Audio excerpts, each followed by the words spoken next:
el radicalismo evangélico, el seguimiento de Jesús, que es lo que está en el fundamento de nuestra llamada a la santidad, está tradicionalmente marcado por estas tres coordenadas de la existencia humana, que son los bienes terrenales, los afectos y lo más íntimo de la persona humana, que es su propia voluntad.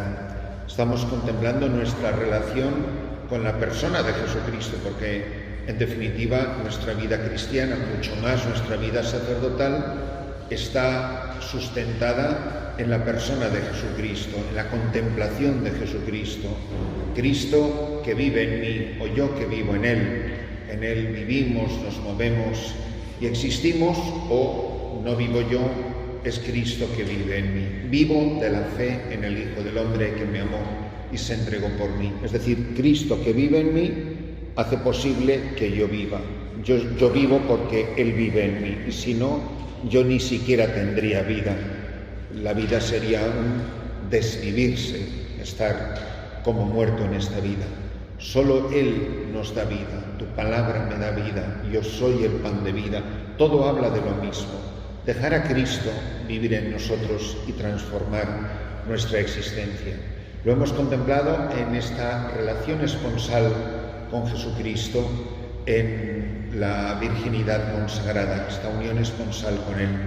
Pero intrínsecamente unido a esta relación, y por eso los tres consejos evangélicos se implican y se alimentan mutuamente, contemplamos esta tarde el consejo evangélico de la pobreza. Igual que la virginidad consagrada, la pobreza, igual que la esterilidad o la soltería, la misma virginidad como tal, es una maldición. Piensen en Job, la maldición que recibe al perderlo todo, y la bendición en bueyes y cabras y camellos y toneladas de piedras preciosas, la señal de la bendición de Dios, que es la riqueza. Así como hay una veladísima referencia a la Virgen que está encinta en el Antiguo Testamento, pero que ciertamente no es una vocación, la virginidad consagrada, de la misma manera, la pobreza aparece como una maldición en el Antiguo Testamento. Y no es hasta la plenitud del tiempo, en la revelación de Jesucristo, en el kairos definitivo, donde se revela el misterio y el valor de la pobreza. Por eso nos recuerda 2 Corintios 8:9, por ejemplo, de algunas citas que comparto con ustedes, cómo la revelación plena de la pobreza se da en Jesucristo, que siendo rico se hizo pobre por amor nuestro, para que nosotros fuéramos ricos con su pobreza. Siendo rico se hizo pobre para enriquecernos con su pobreza. De hecho, la pobreza será literalmente, lo acabamos de contemplar ahora en la liturgia de Adviento y Navidad, la pobreza será un signo mesiánico.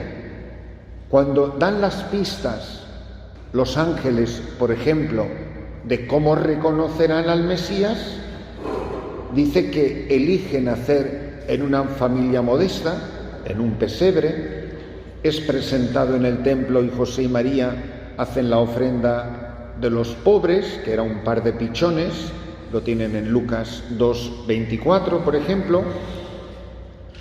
La mayor parte de la vida de Jesús es tan discreta que apenas sabemos nada de todos esos años que pasa en Nazaret, en el marco de una vida muy dura, dedicada al trabajo manual, de lo poquito que nosotros podemos saber, de un pueblecito pequeño de las montañas de Galilea. Pero dirá, por ejemplo, en Mateo 8:20, el Hijo del Hombre no tiene dónde reclinar la cabeza y será rechazado claramente por el mundo de los poderosos y para morir desnudo en una cruz, entre malhechores y además encima enterrado en un sepulcro prestado. Recuerdan, decíamos, de la virginidad consagrada, que es un misterio. Pues imagínense el misterio de la pobreza para revelar al Hijo de Dios. ¿Quién se hubiera podido imaginar que era en este lenguaje, la palabra técnica en teología, en esta clave hermenéutica, este criterio de discernimiento para reconocer al Mesías, encontrarán a un niño envuelto en pañales? Vamos, una referencia para encontrar a la segunda persona de la Trinidad encarnada que podría desconcertar ciertamente a cualquiera, lo que menos se le hubiera podido ocurrir a nadie. Es evidente a lo largo de toda la vida de Jesús que Él muestra una clara y decidida preferencia por la pobreza, es decir, un modo de vida explícitamente, estrictamente pobre. Y por eso, repito, las señales mesiánicas. El niño envuelto en pañales, en Lucas 2, versículo 12, y claramente tiene una finalidad, como todos los actos de Jesús, una finalidad reveladora. Es decir, todos los actos, lo sabemos por nuestras clases de teología, todos los actos de Jesús tienen un valor salvífico. También estas elecciones que Él hace, que la elección de la pobreza, del modo de vivir, no es una casualidad ni un capricho, sino que es un modo de revelarse, de la autorrevelación de Dios al hombre, elegir este modo. ¿Cuál es la revelación fundamental que ofrece la pobreza? Muchísimos aspectos, pero el más importante es: la pobreza revela su filiación divina, porque es hijo. No tiene nada porque todo es del Padre. Es para revelarse como hijo, que Él no existe como el hijo pródigo: dame mi parte de la herencia porque quiero los bienes pero sin ti. Y le dice: hijo, si todo lo mío es tuyo. Bueno, pues aquí el hijo, que no es pródigo, es hijo de la casa, no tiene nada porque todo lo mío es tuyo. Es la conciencia de que Dios es mi Padre. Recuerden cuando hemos hablado de la paternidad de Dios, esta conciencia de la providencia y del cuidado del Padre. En la elección de la pobreza, Jesucristo revela que Dios es su Padre, algo que nunca nadie jamás había dicho. Él introduce en el lenguaje de la revelación, como ustedes bien saben, la palabra Abba. Nunca jamás nadie en el pueblo de Israel se había atrevido a llamar a Dios con tanta familiaridad, precisamente porque es hijo, y de ahí la revelación de la pobreza. El hijo que no tiene dónde reclinar la cabeza. Y por eso lo que revela es la absoluta dependencia del Padre, que Él no depende de sus bienes. ¿Qué hacen los bienes? Me hacen autónomo, no depender de nadie, valerme por mí mismo. Es decir, Él va a convertir la maldición de la pobreza, que es una maldición, particularmente en el Antiguo Testamento, en fuente de revelación. Pero no solo es que prefiere la pobreza, sino que prefiere a los pobres. Y esto no tiene nada que ver con Gustavo Gutiérrez ni teologías espurias. Esto es el Santo Evangelio, se inglosa. Jesucristo, que muestra claramente su preferencia, de tal manera que dirá a los discípulos de Juan el Bautista, como signo mesiánico, como signo de que la salvación ha llegado a su pueblo, no solo que los ciegos ven y que los cojos andan y que los leprosos quedan limpios, sino que pauperes evangelizantur, los pobres son evangelizados. Y dice claramente, los pobres son evangelizados, no los pobres son enriquecidos, como mucha gente neciamente quiere retorcer el Evangelio. Los pobres están esperando ser evangelizados, como señal de que ha llegado el reino de Dios a nosotros. Le preguntan los discípulos de Juan: ¿eres el Mesías o tenemos que esperar a otros? Digan a Juan lo que están viendo. Y el último criterio mesiánico es que son evangelizados. ¿Cómo da testimonio la Iglesia hoy, en este momento concreto de la historia de la salvación, de que el Mesías está aquí en la diócesis de ustedes? Pues evidentemente que los ciegos de esta diócesis vean, que los cojos anden y que los pobres de su diócesis sean evangelizados. Ahí es donde se ve que el reino de Dios está en medio de ustedes. Entonces, esta preferencia de Jesús por los pobres. Las palabras del Salmo 11. Por la opresión de los pobres, por los gemidos de los menesterosos, ahora mismo me levantaré y les daré la salud por la que suspiran. Hay una instrucción de la Sagrada Congregación de la Fe, en tiempos del cardenal Ratzinger, Libertatis Nuncius, que dice, y cito textualmente, es del año 1986, los oprimidos por la miseria son objeto de un amor de preferencia por parte de la Iglesia, que desde los orígenes y a pesar de los fallos de muchos de sus miembros, no ha cesado de trabajar para aliviar y defender y liberar a esos oprimidos.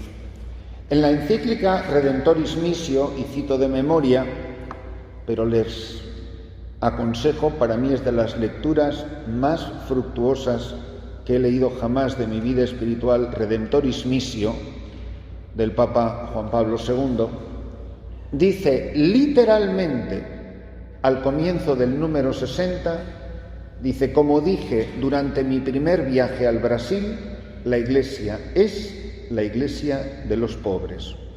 Y lo quieren creer, lo creen, si les gusta, les gusta. Encíclica Redemptoris Missio, que no la escribió Leonardo Boff, por si alguien no tiene claro de dónde viene el magisterio de la Santa Madre Iglesia.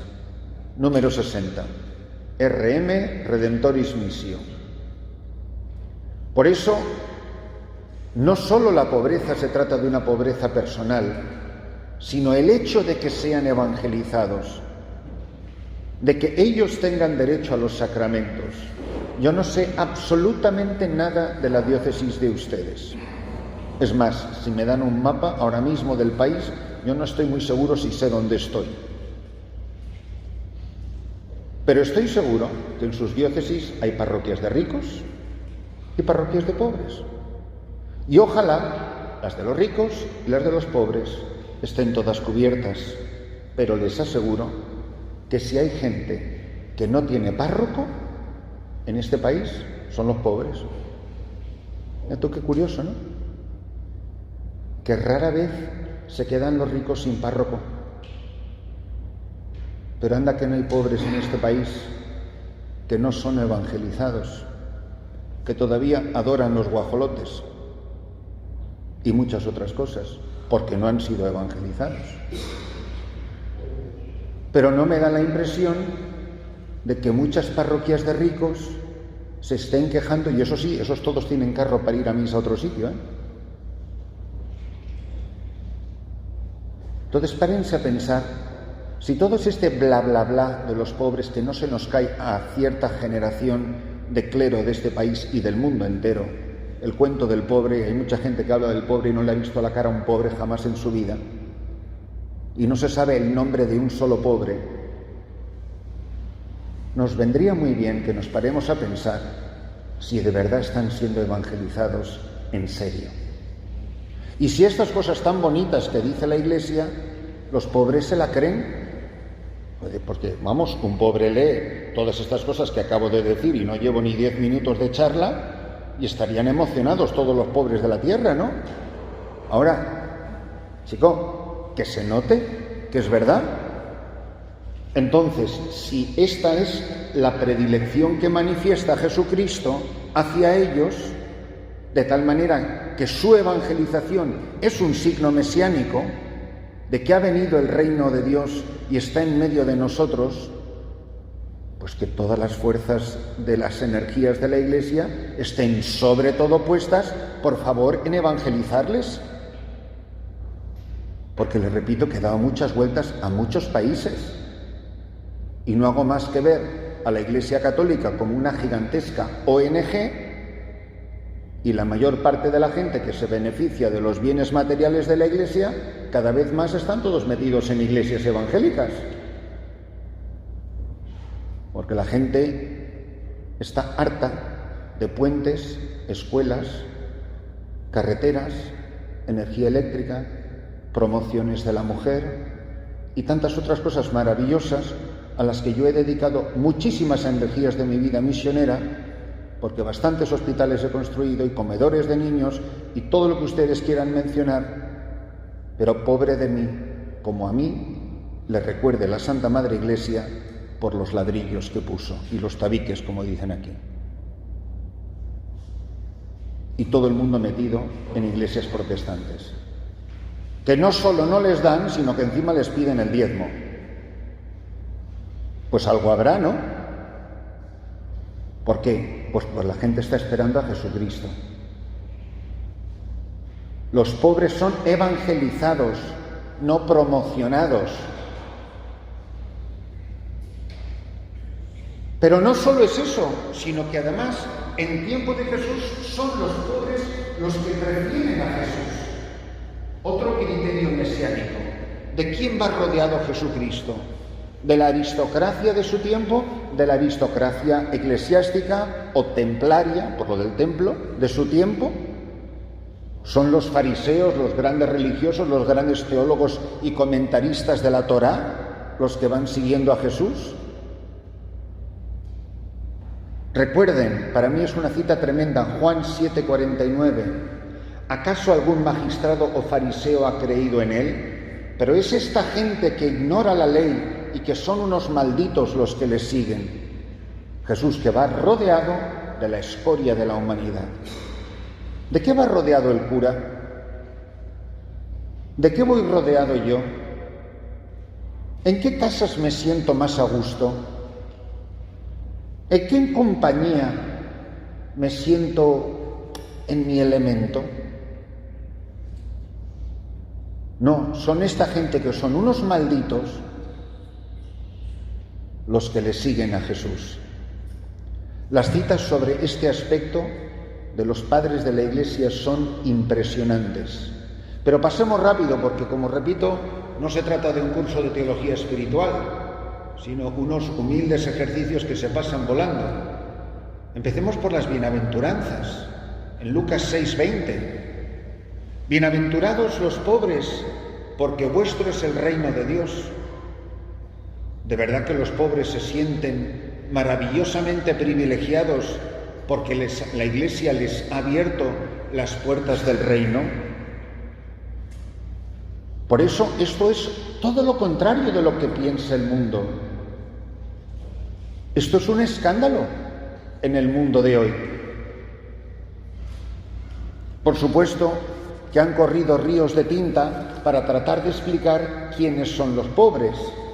Y miren, todos nos entendemos en español perfectamente, sin necesidad de recurrir al diccionario. Pero chico, cuando llega la palabra pobre, bueno, claro, depende de lo que usted entienda por pobre, porque se puede ser pobre de no sé qué, pero no por... Bueno, mira, al final dices, oye, ¿sabremos español? Y si ustedes me preguntan, ¿qué es un pobre? Pues miren, yo les voy a dar mi definición. Un pobre es un pobre. Y ya está. ¿Esta persona te parece pobre? Pues es pobre. ¿Te parece rica? Pues es rica. Porque, a ver, ojos tenemos en la cara, ¿no? ¿Y un pobre no sabe cuándo es pobre? ¿Y un rico no sabe cuándo es rico? Entonces, ¿a qué tantas distinciones y tanta verborrea dialéctica? Pues los pobres son los pobres y todo el mundo sabe lo que es un pobre. Entonces, evidentemente que se trata de descubrir cómo Jesucristo descubre como valor evangélico, no solo como valor socioeconómico, como valor evangélico, aquellos que siendo pobres, carentes de las cosas materiales. O sea, nadie por ser un menesteroso se va a ir al cielo. La pobreza no es un criterio de salvación, no es un criterio salvífico. Los pobres no se van al cielo por ser pobres. Se van al cielo porque han sido redimidos por Jesucristo y bañados en su sangre y perdonados por su poder salvífico. Pero que evidentemente la pobreza es un criterio de manifestación mesiánica y de la presencia del reino en medio de nosotros. Por eso implica la pobreza efectiva, pero también la pureza del corazón. Lo que es evidente es que Jesucristo elige a todos sus compañeros de entre los pobres. Esto, tengas la idea de lo que tengas. El hecho es lo que está en el Evangelio. Ellos dirán: Maestro, nosotros que lo hemos dejado todo. Oye, pues si no tienes, lo has dejado todo, es que no tienes nada. Lucas 19, 27.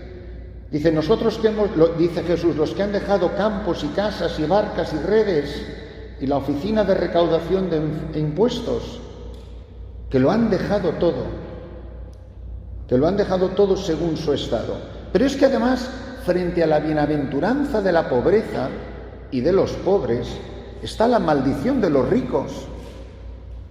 Ay de ustedes, ay de vosotros los ricos, porque habéis recibido vuestro consuelo.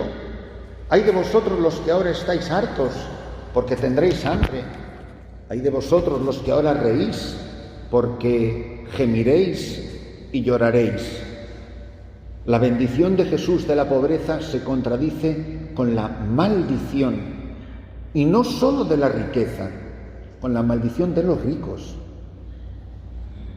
¿Cuál es el problema, hermanos? Que nos cuesta mucho decirle la verdad a un rico, y es facilísimo decirle las 4 verdades a un pobre.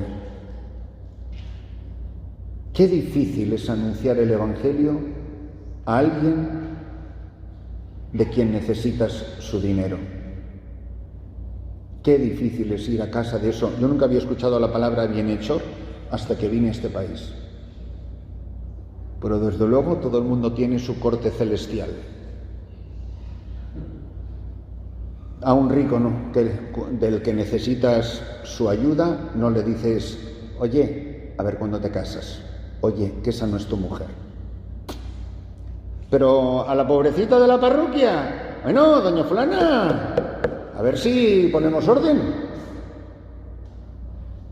Porque ¿quién necesita a la pobre doña fulana? Qué difícil es anunciar el Evangelio a una persona a la que necesitas. Y no somos bastante hipócritas para decirle las cosas al pan, pan y al vino, vino a unas personas, y a las otras, bueno, no sé, yo tampoco soy quien para juzgar. Ah, no, a los ricos no hay que juzgarlos, pero anda que a los otros.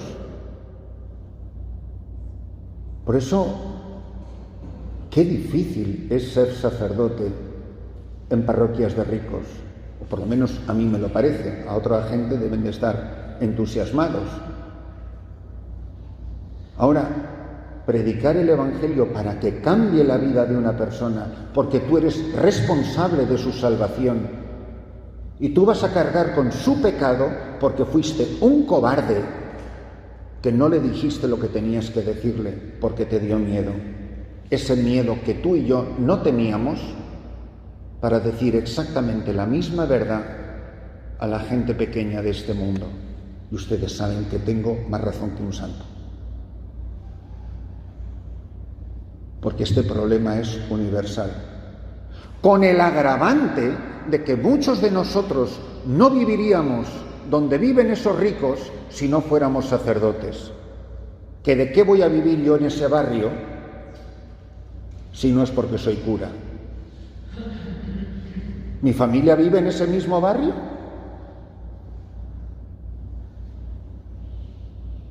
Pues es como para pensar, ¿no? ¿Cómo estamos viviendo el sacerdocio?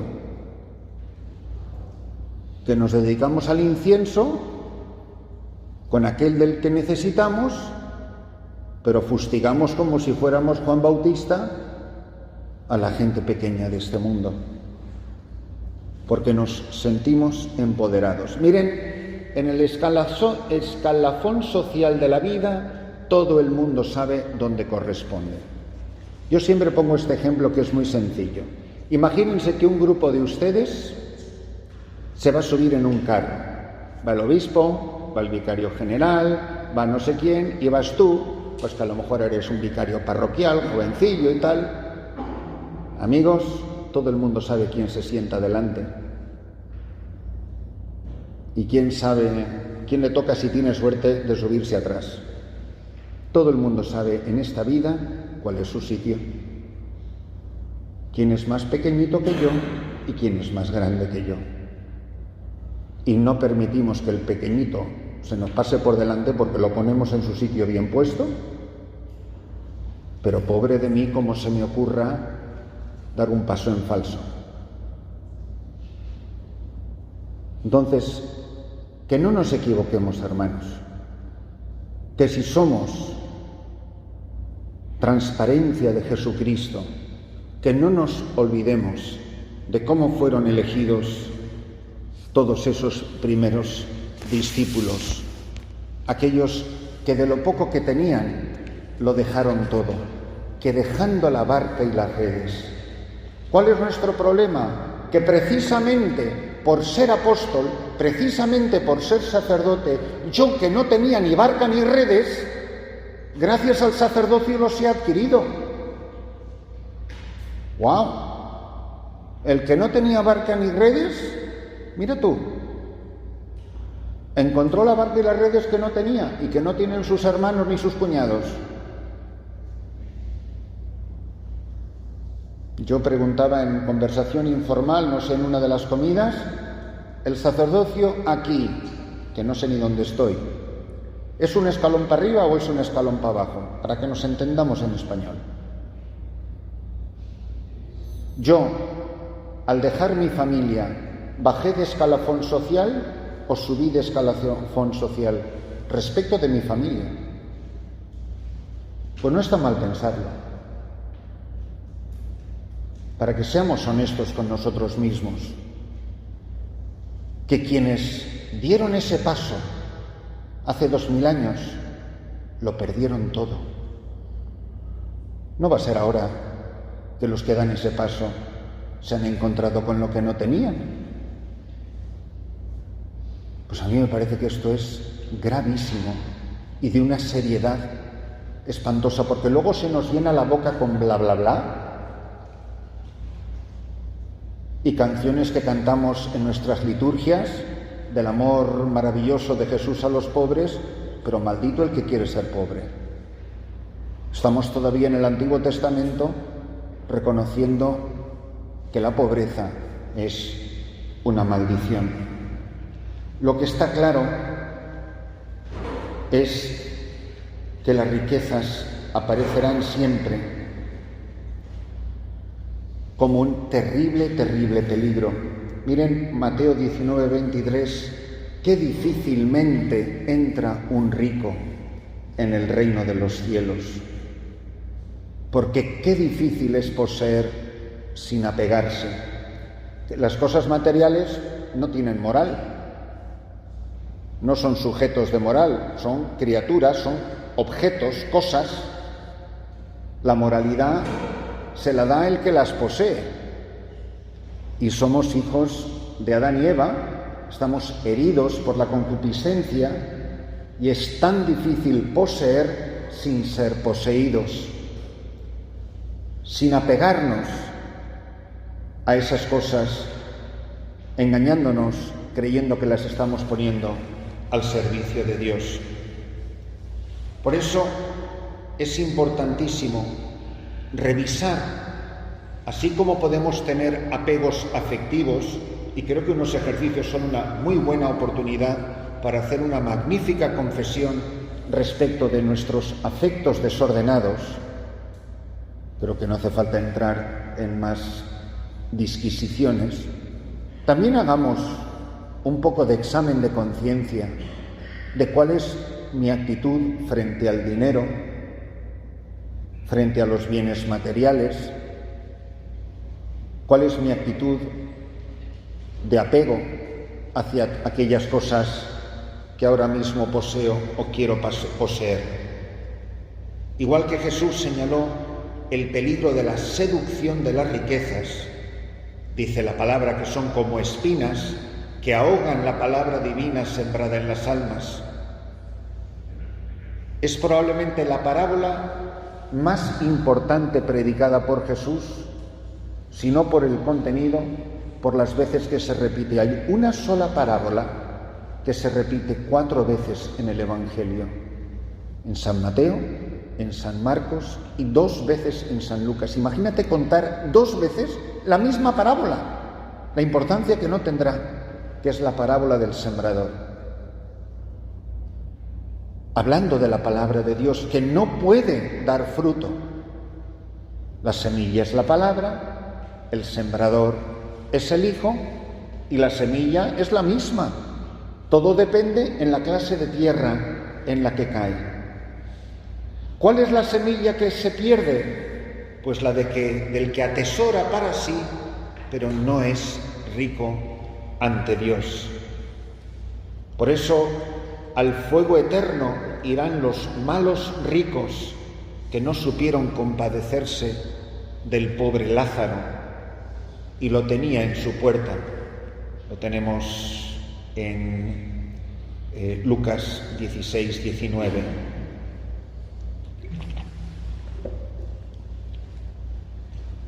Y no son palabras mías. Id al fuego eterno, malditos, porque tuve hambre y no me diste de comer. Mateo 25, 31. Es decir, ¿cuál es mi disposición como ministro, como hombre de Dios, como ministro consagrado, como presbítero, frente a los pobres? ¿Cómo se sienten los pobres de mi parroquia en el trato conmigo? ¿Se dan cuenta lo que les quiero, lo importantes que son para mí, lo importantes que son para la parroquia y para la diócesis, que son un tesoro? Luego veremos más adelante, hay una cita impresionante de San Ignacio de Loyola, que como ustedes bien saben no era nada sospechoso de teología de la liberación. Decía San Ignacio de Loyola que los pobres son tan importantes a los ojos de Dios, que de entre ellos quiso elegir nuestro Señor Jesucristo a todo el colegio apostólico. La pobreza es tan importante que de esa pobreza eligió. Y son tan importantes que esos 12 se sentarán en 12 tronos a juzgar a las naciones. Que cuando yo me muera, ellos estarán ahí para juzgarme. Pero eso no es lo más bonito para mí del pasaje, porque eso a fin de cuentas lo hemos leído en el Evangelio. Añade San Ignacio, que no está en el Evangelio, y los pobres son tan importantes a los ojos de Dios que los pobres serán los consejeros de los apóstoles. Que cuando yo me muera, habrá un pobre que le susurre al oído a un apóstol: déjale entrar, que ese hombre fue bueno conmigo. Que los pobres serán los que nos abran las puertas del reino. Y que ellos son los privilegiados de toda la obra pastoral de la Iglesia, que es para ellos fundamentalmente, no exclusivamente, fundamentalmente para ellos, para los que ha venido el Hijo de Dios en la carne. Imagínense las palabras del apóstol Santiago, famosísimas, capítulo 5, del 1 al 5, donde advierte a los ricos, y el Apocalipsis a los países ricos, Apocalipsis 18, 7. Dice: los que quieren enriquecerse caen en tentaciones, en lazos y en muchas codicias locas y perniciosas que hunden a los hombres en la perdición y en la ruina, porque la raíz de todos los males es la avaricia. 1 Timoteo 6, 9. y muchos por dejarse llevar de ella se extravían en la fe y a sí mismos se atormentan con muchos dolores. Es palabra de Dios, te alabamos, Señor. Yo me creo la palabra de Dios. A mí me da miedo la riqueza. A mí me da miedo que se pierda mi alma. Me he vuelto un hombre codicioso y ambicioso, bajo 1000 engaños de que tengo que pagarle la universidad a mi sobrina y todas esas cosas maravillosas que nos inventamos, como si fue que te hiciste sacerdote para sacar adelante a toda la prole. Tenemos mucho que pensar, hermanos, que esto no es un juego, que yo no puedo dedicarme a la simonía, que yo no vendo sacramentos,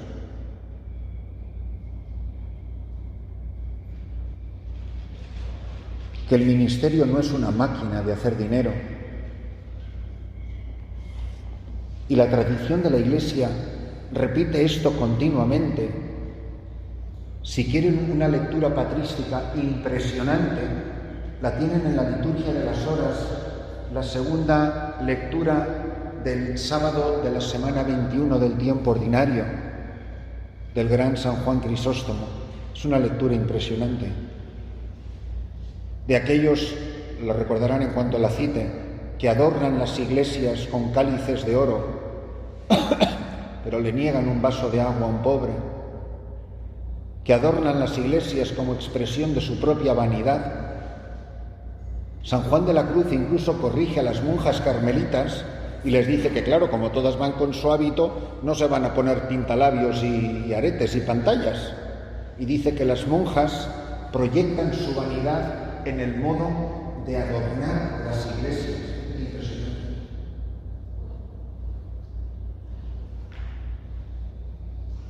Y cuando Juan Pablo II está hablando de Redemptoris Mater, de que se vendan las joyas de las iglesias para dar de comer a los pobres, ¿cuánta gente le hizo caso al Papa? ¿Cuántas diócesis hicieron caso al Papa? Y eso está escrito ahí para el que lo quiera leer. Pero yo no sé de muchos casos donde parroquias y catedrales y diócesis y otras instituciones hubiera vestido la desnudez de un pobre con los ropajes que le ponemos a la pobre Virgen María y a todos los santos.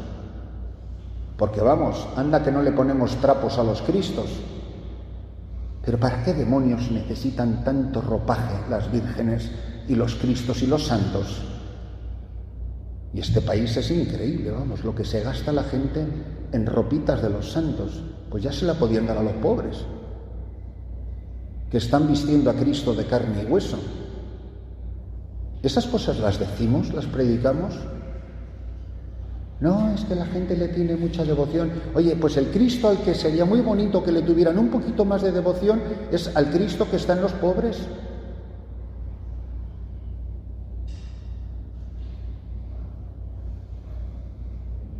Y nosotros podemos pasarnos la vida en vanidades de nuestras parroquias, cuando el pobre niño Jesús nació en un pesebre y murió en una cruz, y nosotros a ver cómo más lujo, más bordadito, más casulla patatín y más casulla patatán, con el bordadito del ganchillo. Pero ¿cómo se puede ser tan patético? Pero ¿en qué hemos convertido el sacerdocio? ¿Ustedes se imaginan a San Vicente de Paúl haciendo eso? ¿Ustedes se imaginan a los grandes santos haciendo eso? Honestamente, la gente va a amar más a Dios porque vea más puntilla y más lucecita y más florecita. Cuando estamos en el mundo en el que estamos, yo, hermanos, he visto demasiado sufrimiento y demasiada pobreza como para poder callarme. Así que no tengo más remedio que compartirles como amigo y como hermano estas cosas. Miren, yo tuve el privilegio de conocer muy bien, muy personalmente a la Madre Teresa de Calcuta. La conocí durante 20 años. Me regaló el cáliz de mi ordenación. Tengo cantidad de cartas escritas por ella. Viajé en avión con ella, le acompañé a muchas misiones y muchas fundaciones. Fui el primer sacerdote que ella llevó a Albania, a su propio país. Me llevó a la tumba de su madre, en el cementerio de Tirana, la capital de Albania. Vi cosas increíbles en la vida de esta mujer y yo soy testigo de cómo viven los santos. La primera vez que fui a la India era seminarista, en 1979, yo tenía 20 años.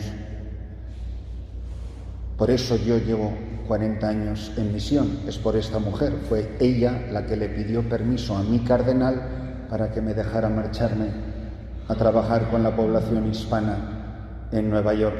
Yo viví en Nueva York los primeros años del ministerio, en una parte horrible de la ciudad que se llama el Bronx.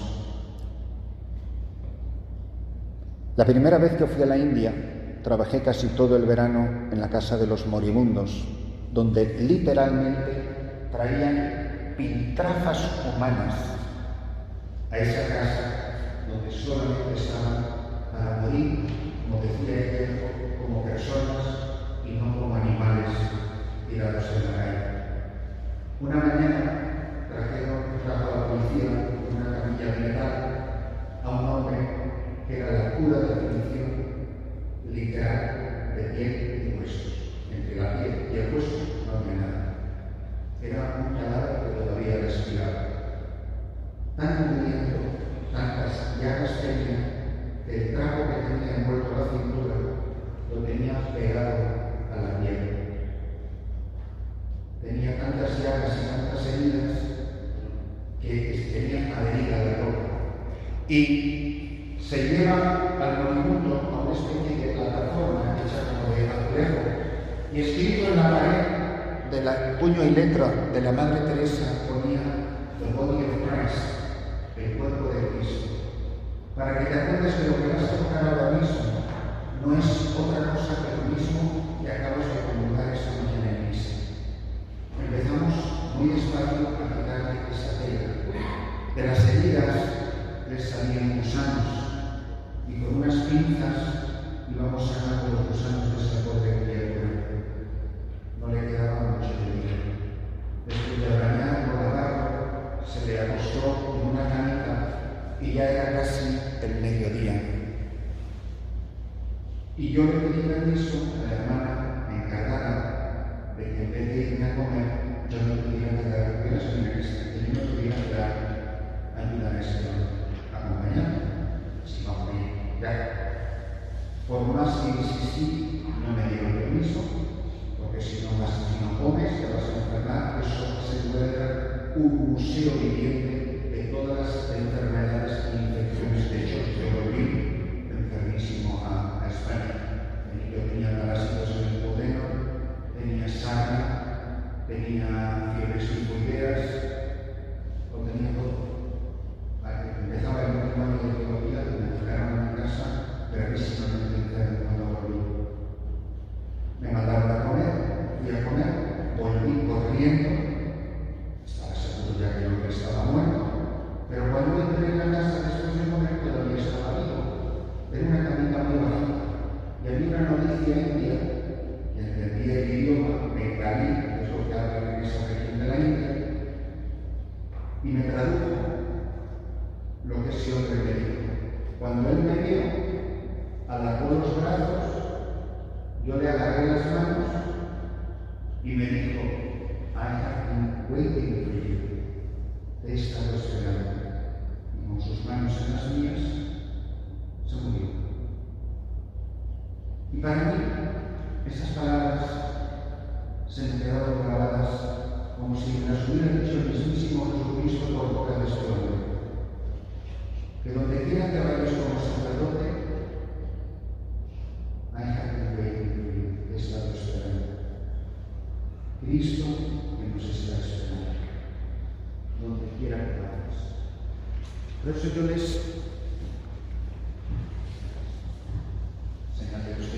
demasiado. Yo les animo a que se paren en serio a pensar qué significa todo esto en nuestra propia vida y cómo lo estamos viviendo. Porque el Evangelio, la vida nuestra, no es un juego. Dios ha sido buenísimo con nosotros. Pero qué estrecha cuenta, hermanos, vamos a dar del don que se nos ha dado y de la gente que lo está esperando. Que si Juan el Bautista no le hubiera dicho las 4 verdades en su cara a Herodes, Juan Bautista no hubiera muerto decapitado, hubiera muerto de viejito en un asilo.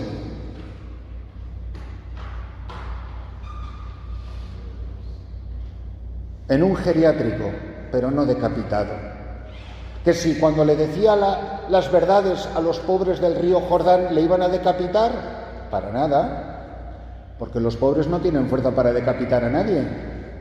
Solo te decapitan los que tienen poder en este mundo, que suele ir bastante de la mano del dinero.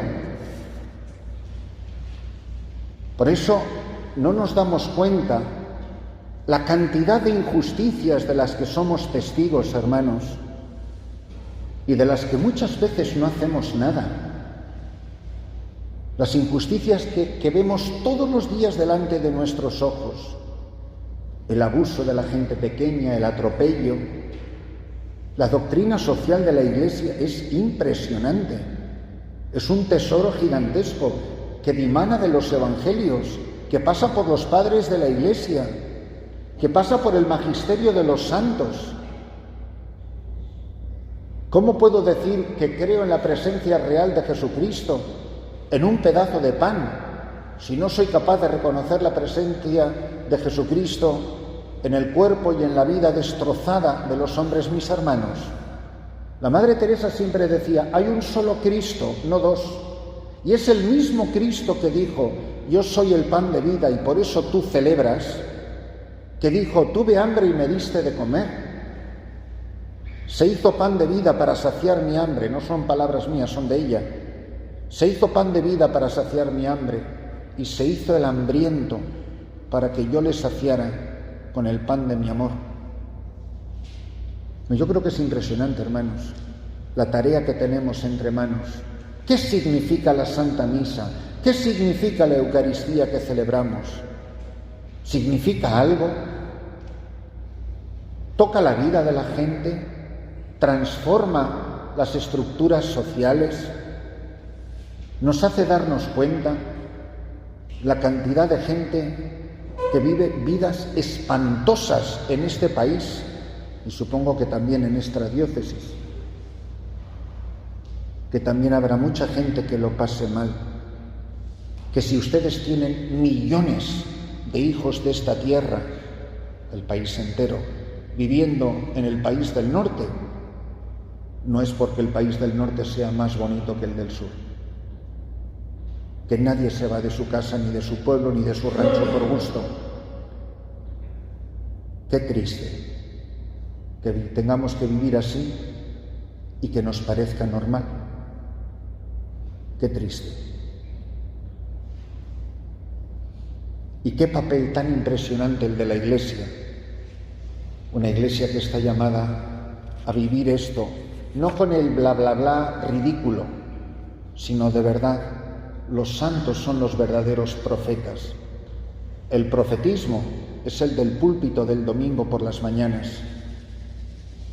¿Qué digo? ¿Cómo anuncio el Evangelio? Las cartas pastorales de un obispo, las palabras de un párroco, la enseñanza a los chicos en el seminario. ¿De qué manera se les prepara para defender a la gente pequeña de esta diócesis? Que esos van a ser tus verdaderos amigos y tu rebaño predilecto. ¿De verdad nuestros chicos se están preparando para esto? En una diócesis de cuyo nombre no quiero acordarme de este país, le dije a unos seminaristas, oye, ¿por qué no se vienen a ayudarme ahora aquí en las montañas? Y se me quedan dos mirando y dice, ¿cuánto nos vas a pagar? Digo, por lo menos les dije gracias por la honestidad. Seminaristas. ¡Wow!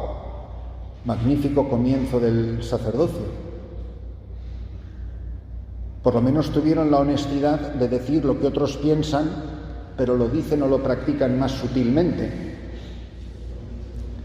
Por eso, y vamos a pararnos aquí, pero continuaremos mañana, que cada uno de nosotros haga un poco de revisión de estas cosas y que pensemos todos cómo este criterio evangélico mesiánico está afectando nuestra vida, cómo lo estamos viviendo y si de verdad ha impactado nuestra vida espiritual y si se deriva del encuentro con Cristo.